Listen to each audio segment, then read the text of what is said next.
Hey folks, how's it going? Dr. Spin. In my quest to find my favorite albums for 2021, I've been working through these weekly eliminations and sharing them out with you and seeing what you think. At the end of this video, there's going to be clips up from each of these artists. Check them out and then sound off below. So for today, I'm looking at Brendan Eder Ensemble's To Mix With Time with Carolina Eyck and Eversines' album The Waves LP. And this particular showdown is a very interesting comparison because in a lot of ways these two artists are very similar as far as how their approaches, Carolina Eyck is a theremin player, fantastic theremin player that really is able to overcome a lot of inherent obstacles on an instrument that's very difficult to play.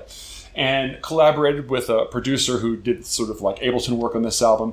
Amazing kaleidoscopic environments, really amazing layering of sounds. Theremin's not a polyphonic instrument, but she does a lot of harmonies in here. And if you've ever played a theremin at all, it's extremely difficult to play one note the same each time. You have to be very still and know exactly how the instrument reacts to your every single movement. Clearly she has that kind of mastery because she's stacking really dense and thick chords on top of each other.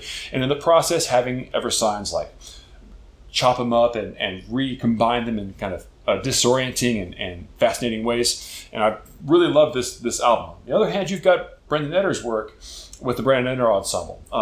This is one of the most playful and cerebrally interesting albums that I've experienced this year. I've been listening to it literally all year long. But despite it's sort of the intellectual side of it, it's actually a very playful album. It's a lot of fun to listen to. I often liken it to my Sunday afternoon music. That's not to imply that it's a simple recording, because it's not. It's highly complex. And one of the things that drew me to Brendan Eder in the first place is that he reminded me a lot of the certain era of Frank Zappa's music, the early to mid-70s orchestral work that he was doing.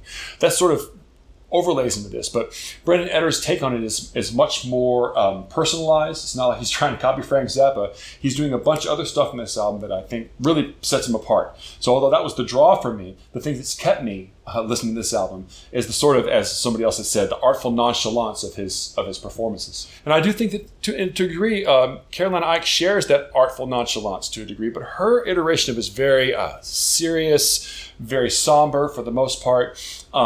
And although there is a playful nature to it, the end result is way more kind of moody and atmospheric.